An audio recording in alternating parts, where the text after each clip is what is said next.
गुस्सा इंसान की एक सामान्य भावनात्मक प्रतिक्रिया है, लेकिन इसे नियंत्रित न कर पाना कई बार हमारे जीवन में नकारात्मक प्रभाव डाल सकती है। यह कहानी गुस्से के नकारात्मक परिणामों और उसके नियंत्रण के महत्व को दर्शाती है। एक छोटे से गांव में रमेश नाम का एक लड़का रहता था। रमेश बहुत ही अच्छा और मेहनती लड़का था। उसके माता पिता उसे बहुत प्यार करते थे और उसके अच्छे व्यवहार की वजह से गांव के सभी लोग उसे पसंद करते थे। लेकिन रमेश में एक बड़ी कमी थी। वह बहुत जल्दी गुस्सा हो जाता था।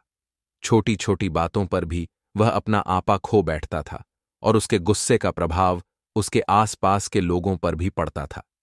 रमेश के गुस्से की वजह से उसके दोस्त उससे दूर होने लगे। उसके माता पिता भी चिंतित थे कि कहीं यह आदत उसके भविष्य को बर्बाद न कर दे। एक दिन जब रमेश ने अपने एक दोस्त के साथ गुस्से में आकर बुरा व्यवहार किया, तो उसके पिता ने उसे सबक सिखाने का निर्णय लिया।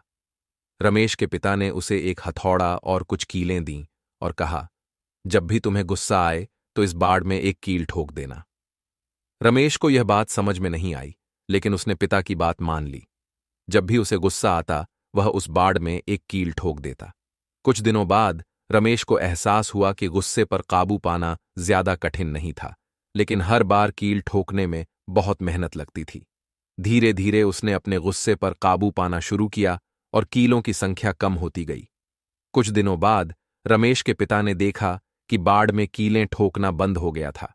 उन्होंने रमेश से कहा, अब जब भी तुम्हें लगे कि तुमने गुस्से पर काबू पा लिया है, तो एक कील निकाल लेना। रमेश ने वैसा ही किया और धीरे धीरे बाड़ से सभी कीलें निकाल दीं। जब आखिरी कील भी निकल गई, तो रमेश के पिता उसे बाड़ के पास ले गए और बोले, बेटा, तुमने अच्छा काम किया, लेकिन जरा इस बाड़ को देखो। कीलें तो निकल गईं, लेकिन बाड़ पर जो निशान रह गए हैं वे कभी नहीं मिट सकते। इसी तरह गुस्से में कही गई बातें और किए गए काम भी लोगों के दिलों में निशान छोड़ जाते हैं। रमेश को इस बात का गहरा एहसास हुआ कि गुस्सा केवल एक क्षणिक प्रतिक्रिया है, लेकिन इसके प्रभाव जीवन भर रह सकते हैं।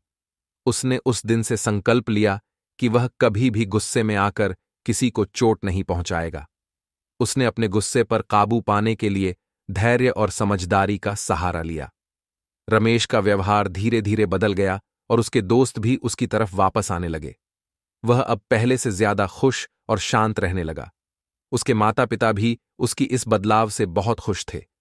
उन्होंने उसे सिखाया था कि गुस्सा एक ऐसी आग है जो केवल नुकसान पहुंचाती है। यदि इसे समय रहते बुझा दिया जाए तो जीवन में सुख और शांति बनी रहती है।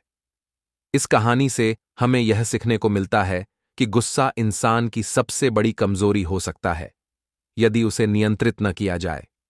लेकिन अगर हम धैर्य और समझदारी से काम लें, तो हम इस कमजोरी को अपनी ताकत बना सकते हैं। हमें अपने गुस्से को पहचान कर उस पर काबू पाना सीखना चाहिए, ताकि हमारे जीवन में सुख और शांति बनी रहे। गुस्सा इंसान की स्वाभाविक प्रतिक्रिया हो सकता है, लेकिन इसे नियंत्रित करना भी हमारे हाथ में है। सही दिशा में प्रयास और संयम से हम इसे अपने जीवन में स्थायी शांति और संतुलन बनाए रख सकते हैं।